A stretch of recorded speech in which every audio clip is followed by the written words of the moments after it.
The frozen forests of Belgium held their breath in the pre-dawn darkness.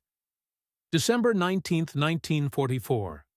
Time crawled toward 06:23 hours. Snow crunched under tank treads somewhere in the distance. Inside his Panther tank turret, a German commander struggled with numb fingers. His pencil barely moved across the journal page. Ice crystals formed with each exhale in the cramped space. "The Americans have unleashed something new," he scrawled with difficulty. "We hear the engines roaring. By the time we spot them, they vanish like ghosts."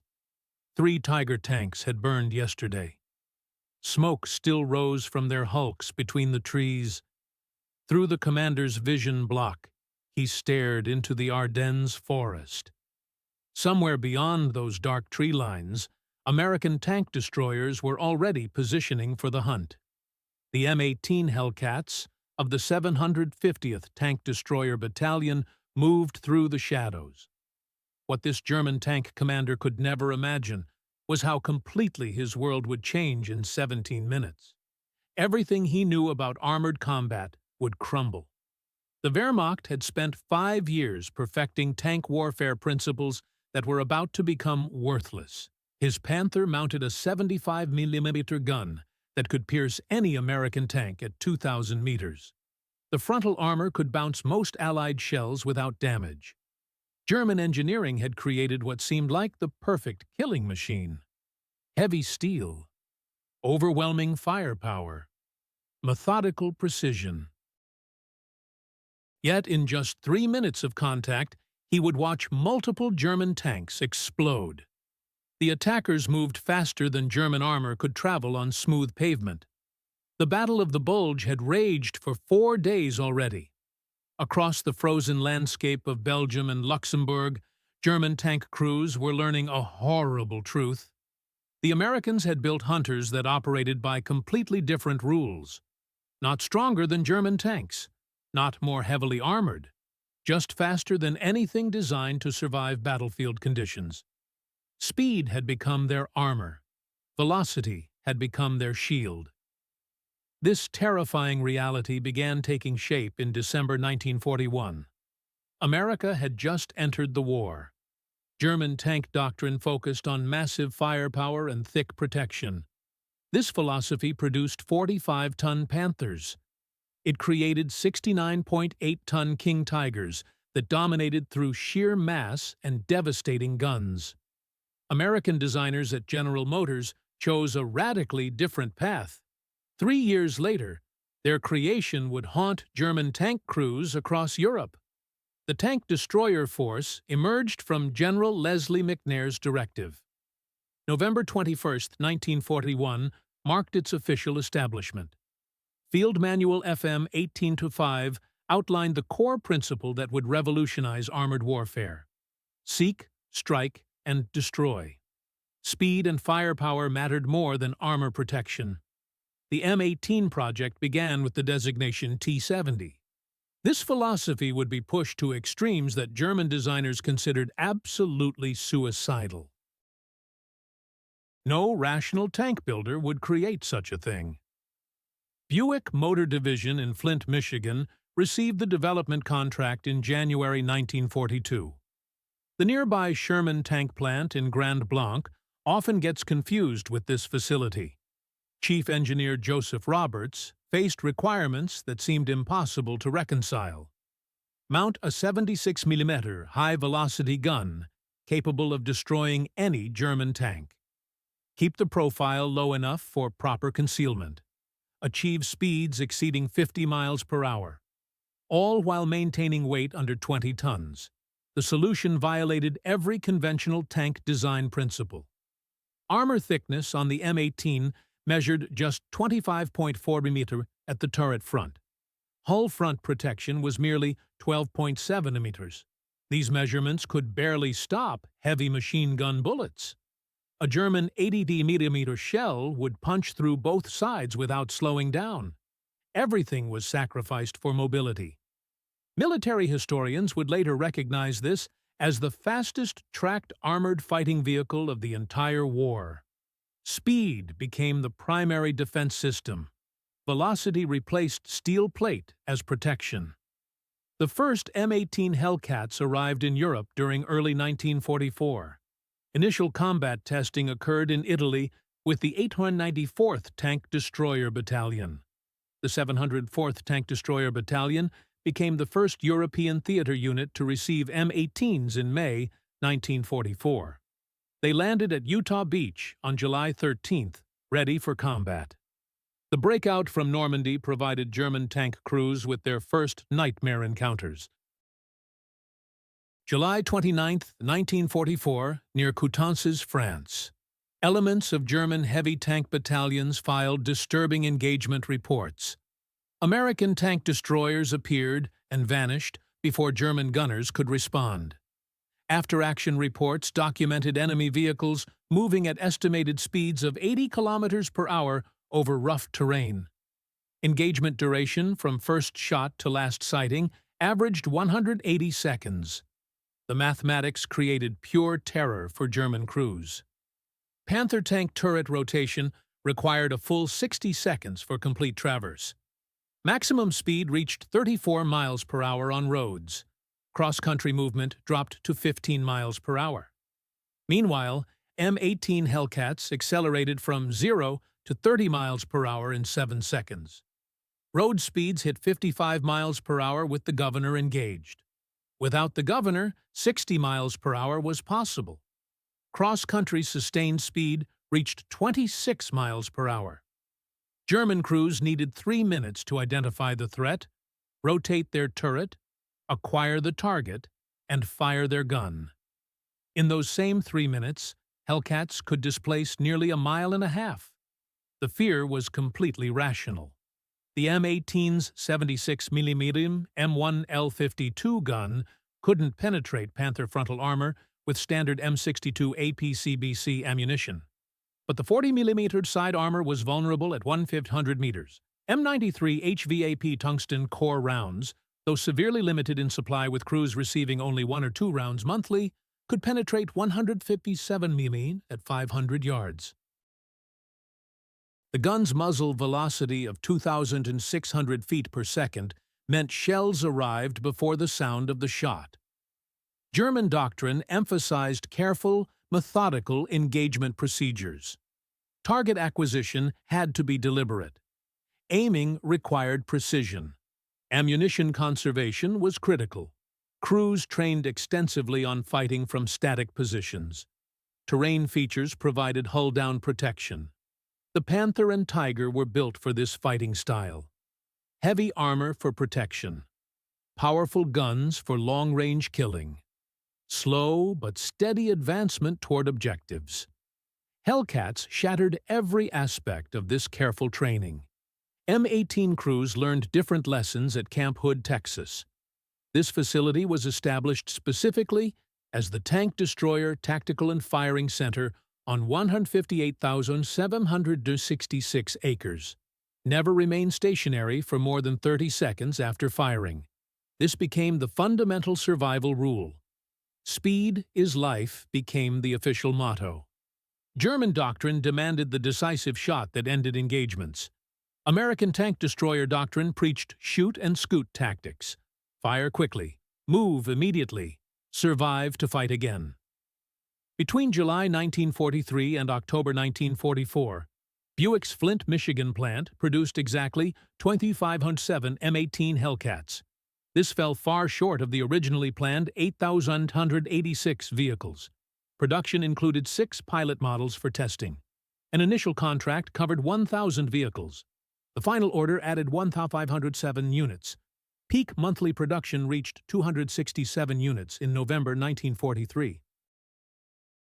This production rate seemed modest compared to Sherman tank output, yet it still exceeded German Panther production capabilities. Germany struggled to build 90 Panthers monthly by late 1944. American factories had already completed the entire Hellcat production run. The disparity was crushing for German logistics. Every lost Panther or Tiger was essentially irreplaceable. American forces could rapidly replace any combat losses. Fresh crews arrived with new vehicles, while German units slowly withered away. The M18 featured a Wright R975 radial engine originally designed for aircraft use. Early production vehicles with serial numbers 1 through 1003B50 used the naturally aspirated R975C1, producing 350 horsepower. Later models, serial numbers 1351 through 2507, received the supercharged R975C4, generating 400 horsepower, beginning in March 1944. This power, combined with the vehicle's 17.7 to 20-ton weight, created an exceptional power-to-weight ratio, 20 to 22.5 horsepower per ton, compared to the Panther's 15 horsepower per ton. The difference was immediately apparent in acceleration and maneuverability. The Hellcats' hydromatic automatic transmission with torque converter allowed drivers to maintain maximum speed while maneuvering. This proved a critical advantage over German tanks requiring manual shifting and clutch operation. Split-second timing made the difference between survival and death. Ground pressure measured just 10.5 psi, less than many wheeled vehicles. Hellcats could traverse muddy snow that completely immobilized 57-ton Tigers with their 15.2 psi ground pressure. The 69.8-ton Tiger IIs were even more vulnerable to soft ground conditions. Operation Cobra began July 28, 1944, providing the first large-scale demonstration of Hellcat doctrine. The breakout from Normandy showcased revolutionary tactics. The 603rd Tank Destroyer Battalion had received M18s in October 1943. They landed at Utah Beach on July 22, ready for combat operations. The 704th and 705th Battalions, also equipped with M18s, joined the rapid advance through Brittany. Traditional tank warfare called for careful, covered approaches. Sustained firefights would determine the victor through superior firepower. Instead, M18 crews executed rapid flanking attacks that German training had never anticipated. Superior speed allowed strikes from unexpected directions.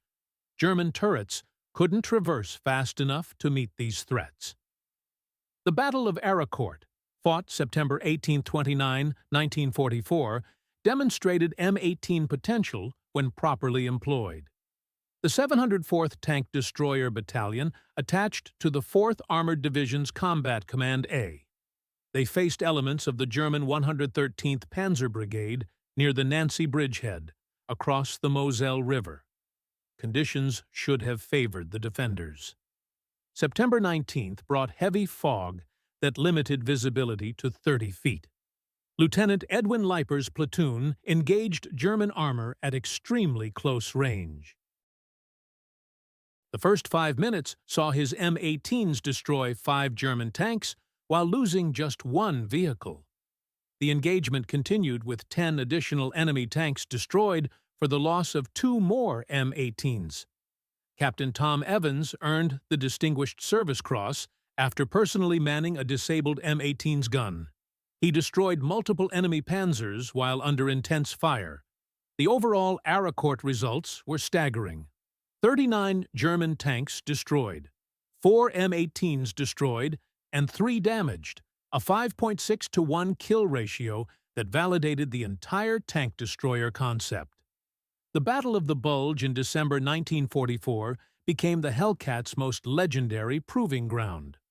General A.D. Bruce described the 705th Tank Destroyer Battalion as the finest tank destroyer battalion yet trained. They rushed to defend Bastogne, providing critical armored support for the 101st Airborne Division. December 19 to 20, 1944, near Noville, M18s from both the 609th and 705th Tank Destroyer Battalions engaged elements of the 2nd Panzer Division. The 609th arrived first with Team Decibri. Lieutenant David K. Hagen's platoon of 4 M18s achieved remarkable results. One vehicle knocked out 7 German tanks. Another destroyed 5 more. They lost only 1 M18 while destroying 14 enemy tanks total. The 705th, under Lieutenant Colonel Clifford D. Templeton, reinforced late on December 19th with approximately 12 M18s. The combined force helped destroy at least 30 German tanks over 2 days. They inflicted 600 to 1,000 German casualties while achieving a crucial 48-hour delay. This delay proved decisive in the defense of Bastogne. The 705th later received a Presidential Unit Citation for actions at Bastogne from December 18, 27, 1944. Christmas Day 1944 alone saw the 705th destroy 27 German tanks while losing 6 M18s. They engaged the 15th Panzer Grenadier Division, maintaining exceptional kill ratios even in desperate fighting. During the entire Bastogne siege, the 705th destroyed approximately 40 German tanks for 6 M18 losses, achieving a 6.7 to 1 kill ratio. Adverse conditions actually increased Hellcat advantages. German heavy tanks struggled in mud and snow, while M18s maintained mobility through lightweight design and low ground pressure. The Bulge's opening phase brought heavy fog that grounded air support. Visibility dropped under 100 meters. German doctrine relied heavily on long-range gunnery superiority. This advantage was completely negated by weather conditions. Hellcat crews trained for close-range ambush tactics at Camp Hood's revolutionary battle conditioning course. They thrived in these reduced visibility conditions. M18 lightweight design provided crucial strategic mobility advantages. King Tigers required Class 70 bridges, which were extremely rare in Europe. M18s could cross Class 24 bridges, basically any structure that could support a loaded truck. This advantage proved decisive during river crossings. German heavy tanks searched for intact bridges strong enough to support their massive weight. Hellcats crossed on temporary structures erected by combat engineers. They appeared behind German lines where heavy armor was thought impossible. American industrial capacity dwarfed German production throughout the war. While American factories built 2,557 M18 Hellcats between July 1943 and October 1944, Germany struggled to produce heavy tanks. Total Panther production reached approximately 6,000 vehicles over 3 years. Only 492 King Tigers were ever built. Just 1,347 Tigeres rolled off production lines. The mathematics of industrial capacity were absolutely inescapable. For every Panther produced, America built 8 tank destroyers and tanks total. German tank crews faced superior tactics and overwhelming numbers simultaneously. American production included 49,234 M4 Shermans, 2,507 M18 Hellcats, 2,324 M10 tank destroyers, 2,133 M36 tank destroyers, plus 88,410 other armored vehicles. The production disparity was crushing. German tank crew training in 1944 still emphasized methodical engagement procedures. Careful target acquisition remained standard doctrine. Deliberate aiming was required. Ammunition conservation was critical. By late 1944, veteran German tank crews had become increasingly rare through combat losses. Replacements received minimal training, sometimes just 2 weeks before facing combat. American Hellcat crews conversely received extensive training at Camp Hood, later redesignated Fort Hood, Texas. The Tank Destroyer School program included 17 weeks of intensive training. Emphasis was placed on speed, mobility, and individual initiative. The facility, commanded initially by Lieutenant Colonel, later Brigadier General Andrew D. Bruce, could train 100,000 soldiers simultaneously. 28 battalions and 8 groups worked through various stages of preparation. Crews practiced high-speed firing until it became instinctive. Rapid displacement after shooting was drilled constantly. Coordinated attacks by multiple vehicles became second nature. The revolutionary battle conditioning course, originally called the Tank Hunting Course, became the first U.S. Army training to employ live fire overhead. Trainees spent a full week in simulated combat conditions that closely replicated actual battlefield stress. By late 1944, American tank destroyer doctrine had evolved from initial concepts to proven combat techniques. FM 18.5, published in June 1942, stated clearly that there was but one battle objective of tank destroyer units: the destruction of hostile tanks. General Bruce later clarified these concepts for maximum effectiveness. Seek meant vigorous reconnaissance to locate enemy armor. Strike meant destruction through accurate gunfire rather than cavalry charges. Destroy meant complete elimination through superior tactics and training. Combat experience in North Africa had modified these concepts significantly. Pure offensive charges had proved suicidal against prepared positions. Instead, aggressive spirit combined with stealth and deception became cornerstones of successful tank destroyer employment. M18 crews developed wolf pack tactics that terrorized German armor. 3 or 4 Hellcats operated in coordinated but independent attacks. Radio communication created overlapping fields of fire while maintaining constant movement. By war's end, M18 Hellcat units had achieved remarkable combat statistics that validated the entire concept. The Army Historical Foundation documents 526 total enemy armored vehicle kills. 498 occurred in Europe, 17 in Italy, and 11 in the Pacific Theater. With approximately 216 M18s lost to enemy fire in the European theater, this produced an overall kill-to-loss ratio of 2.4 to 1. Europe specifically achieved 2.3 to 1. This represented the highest ratio of any U.S. tank or tank destroyer in World War II. Individual unit achievements often far exceeded these impressive averages. The 603rd Tank Destroyer Battalion destroyed upwards of 90 enemy armored fighting vehicles. The 704th achieved similar numbers, with their Aracourt engagement alone accounting for 39 confirmed kills. The 705th's performance at Bastogne, destroying 40 tanks while losing only 6, demonstrated sustained excellence under the most desperate conditions.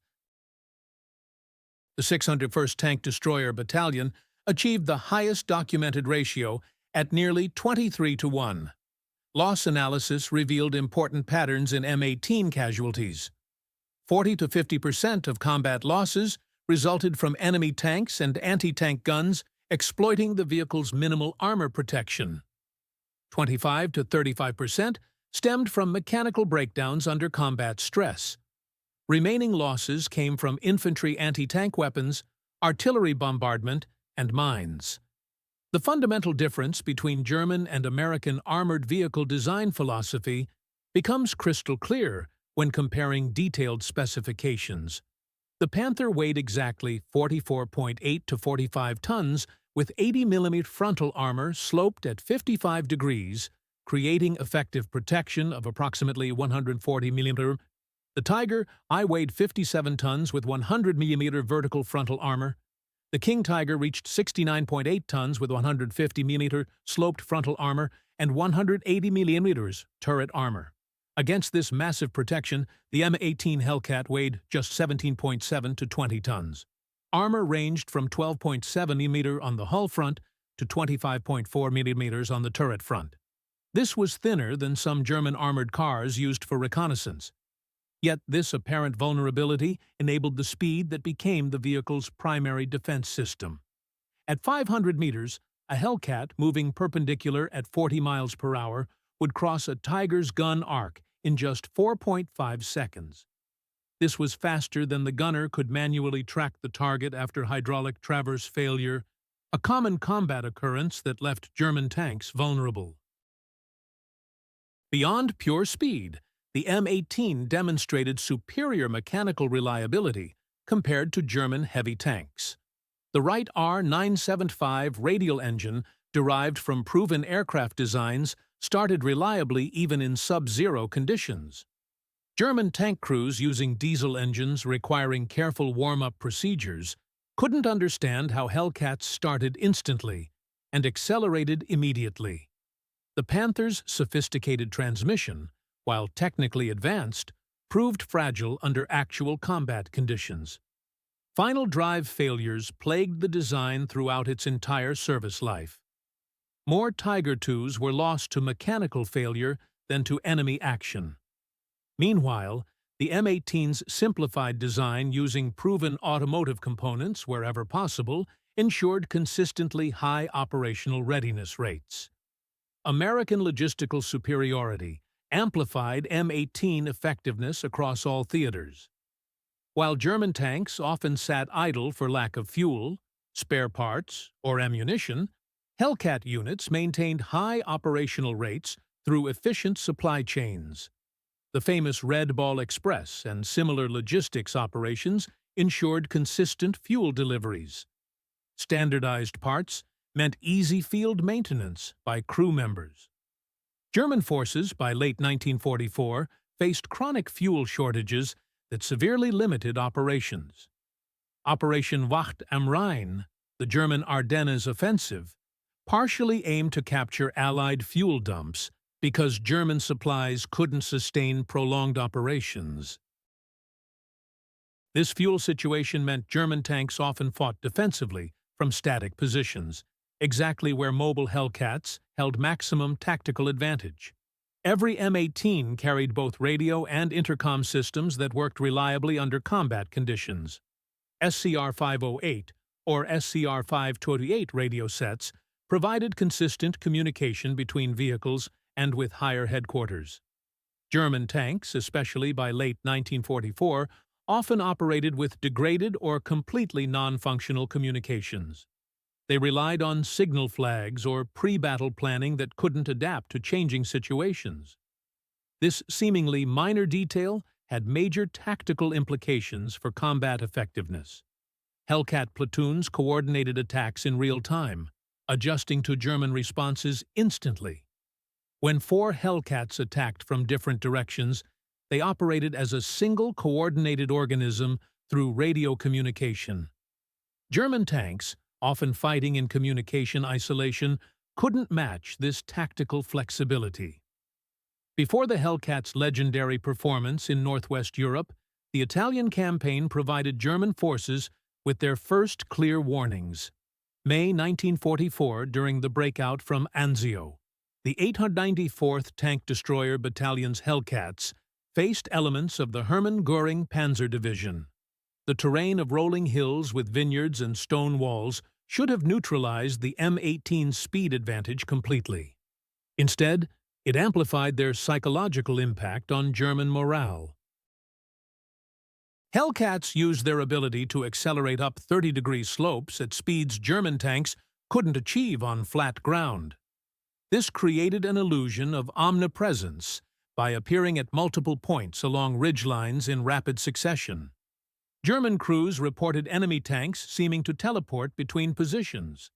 This early demonstration of Hellcat capabilities went largely unheeded by German high command. Most attention remained focused on the Eastern Front, where the majority of German armor was committed against Soviet forces. The Italian lessons were ignored at the cost of future defeats. Winter 1945 proved that Hellcat advantages actually increased in adverse weather conditions. The M18's wide tracks and lightweight construction, producing just 10.5 psi ground pressure, allowed movement through snow that completely trapped heavier vehicles. German Tigers and Panthers, already struggling with mechanical reliability issues, found their mobility further reduced by winter conditions. During the Battle of the Bulge, Hellcat crews exploited these conditions with expert skill. They used superior speed to race through areas where German heavy tanks inevitably bogged down. They appeared behind German lines where heavy armor movement was considered physically impossible.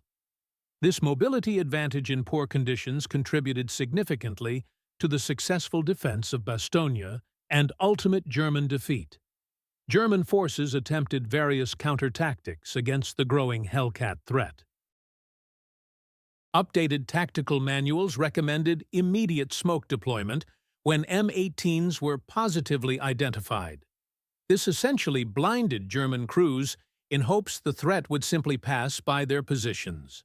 Other desperate measures included welding additional track links to side armor for extra protection.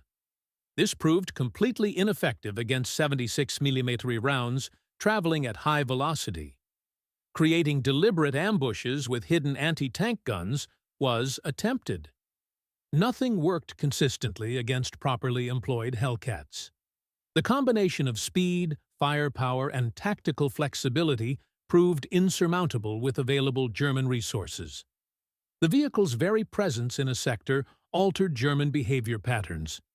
Commanders became reluctant to commit armor without extensive reconnaissance, sacrificing initiative and operational momentum. March 1945 near Remagen provided a perfect demonstration of M18 strategic mobility. Hellcats from the 656th Tank Destroyer Battalion crossed the captured Ludendorff Bridge while it was too damaged for heavier vehicles to traverse safely. They established a defensive screen that destroyed 11 German tanks attempting to approach the bridge, including 2 King Tigers that couldn't maneuver quickly enough in the confined terrain. This action demonstrated the strategic value of lightweight construction. While German heavy tanks required specific routes and specially reinforced bridges, Hellcats could use any crossing that supported normal truck traffic. They appeared in impossible locations deep behind German defensive lines, creating panic among rear area units not equipped for tank combat. April 1945 saw the Ruhr Pocket become a massive trap for German Army Group B. The 893rd Tank Destroyer Battalion's Hellcats conducted what historians consider exemplary tank destroyer operations. They raced through collapsing German lines at speeds approaching 60 miles per hour on cleared autobahns. They appeared deep in German rear areas before frontline commanders even knew the positions had been penetrated. These final operations demonstrated the M18 concept brought to full tactical maturity. Speed as a weapon system, mobility as armor protection, surprise as the primary tactical advantage. German defensive positions designed to stop deliberate attacks by heavy tanks proved completely useless against vehicles that simply raced around them at highway speeds. Post-war analysis by U.S. Army historians validated the M18 concept despite its obvious limitations. The 76mm gun's inability to penetrate Panther or Tiger frontal armor with standard ammunition forced complete reliance on flanking attacks. These were precisely the missions where the vehicle's speed became absolutely essential for survival. With standard M62 APCBC rounds achieving only 93mm penetration at 500 yards and scarce HVAP rounds, crews had to close to suicidal ranges for frontal engagements against German heavy tanks. Yet the combat record speaks definitively about battlefield effectiveness. 526 confirmed kills against 216 combat losses produced the highest kill-to-loss ratio of any American armored vehicle in World War II. 2. This success came not from superior firepower or protection, but from revolutionary employment of speed and mobility combined with superior crew training and battlefield tactics. The M18 Hellcat represented far more than just another armored vehicle. It embodied a completely different conception of armored warfare principles.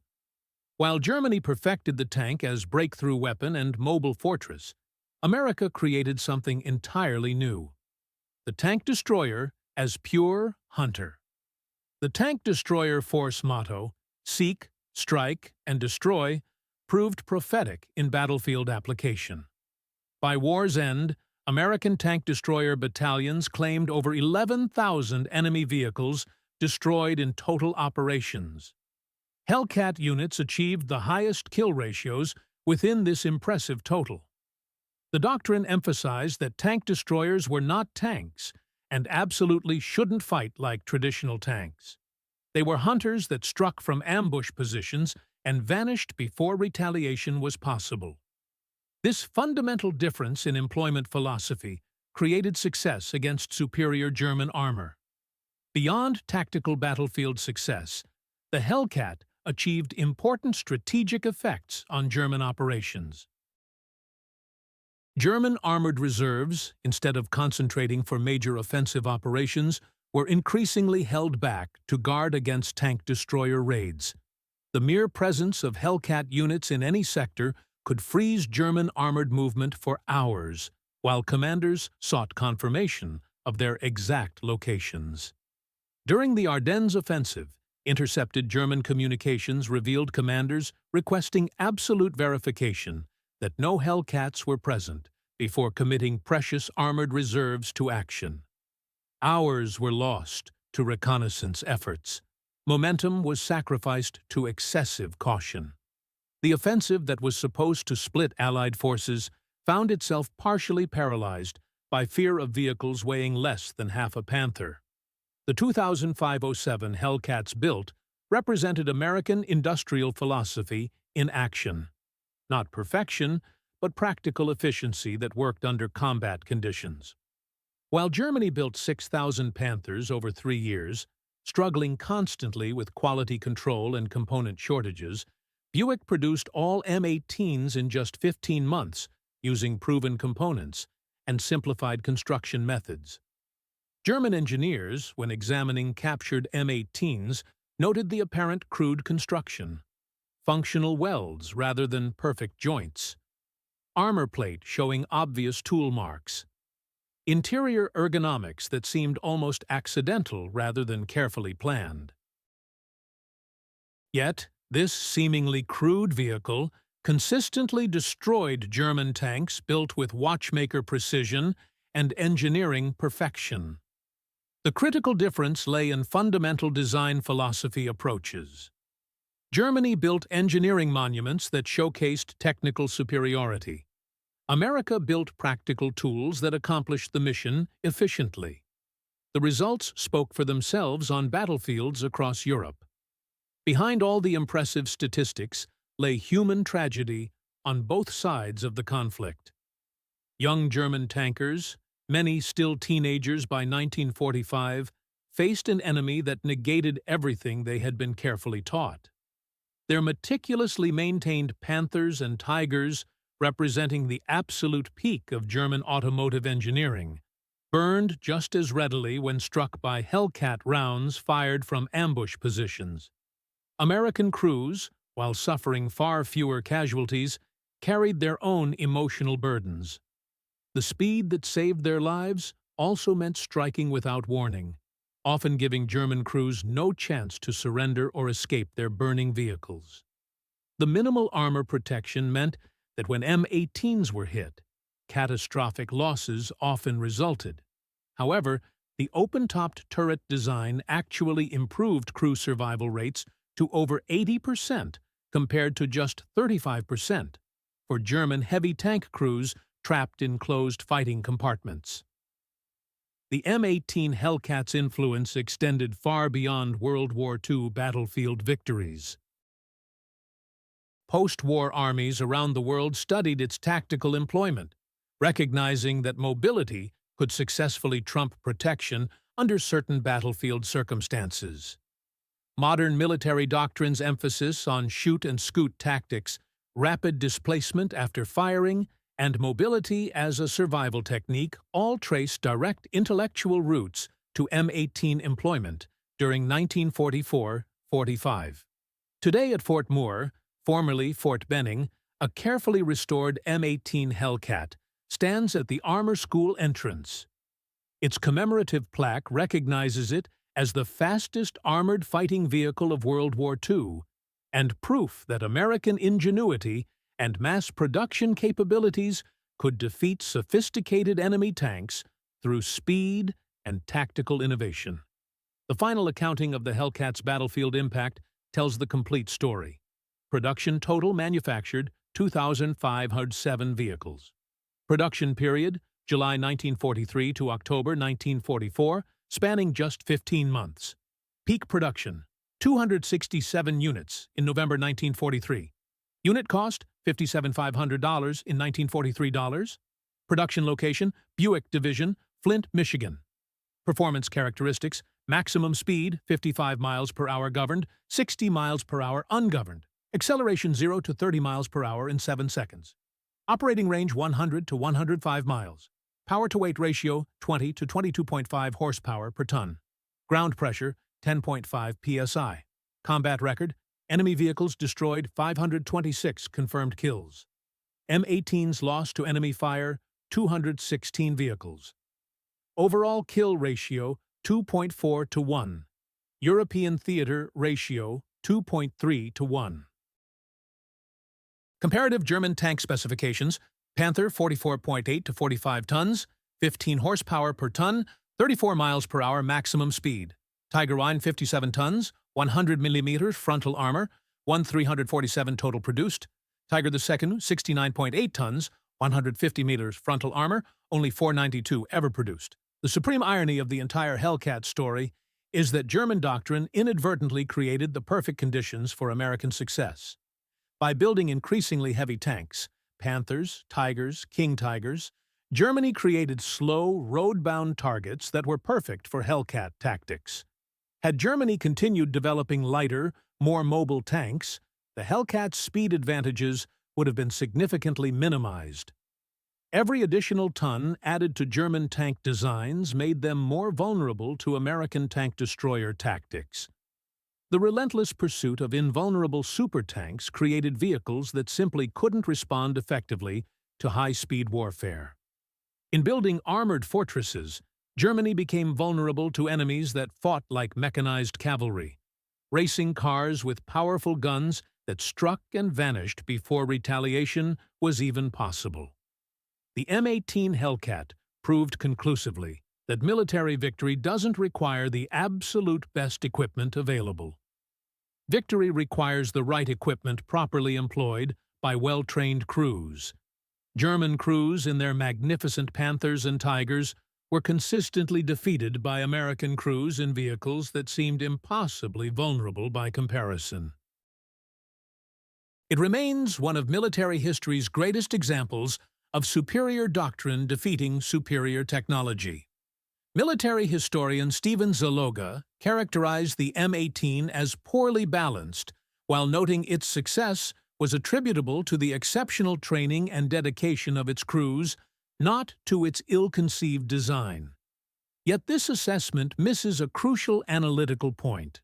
The poor balance of extreme speed over armor protection was precisely what enabled the revolutionary tactics that produced the highest kill-to-loss ratio of any American armored vehicle in World War II.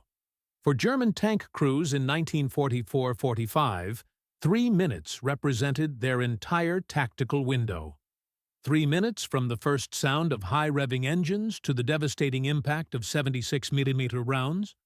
3 minutes to identify the approaching threat, traverse their heavy turret, acquire the fast-moving target, and fire their main gun while the Hellcat was already racing toward its next firing position at 55 miles per hour.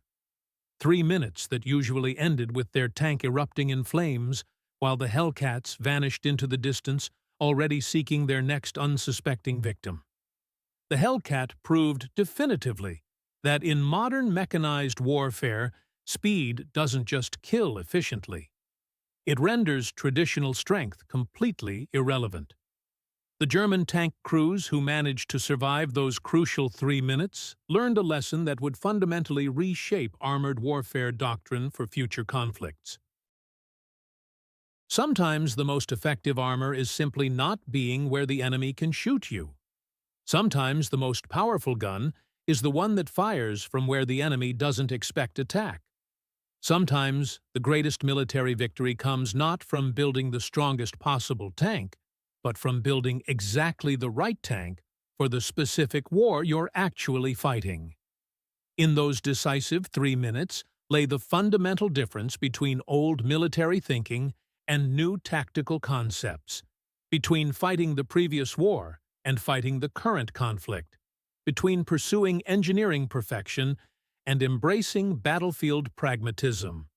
The M18 Hellcat, under-armored and outgunned by German tanks, dismissed by some military experts as poorly designed, achieved what German supertanks could never accomplish: complete battlefield dominance through superior speed, intensive crew training, and absolutely revolutionary tactical employment. For German tank crews facing M18 Hellcats across the battlefields of Europe, those 3 minutes represented a complete lifetime of combat experience. For most of them, it was all the lifetime they would ever have.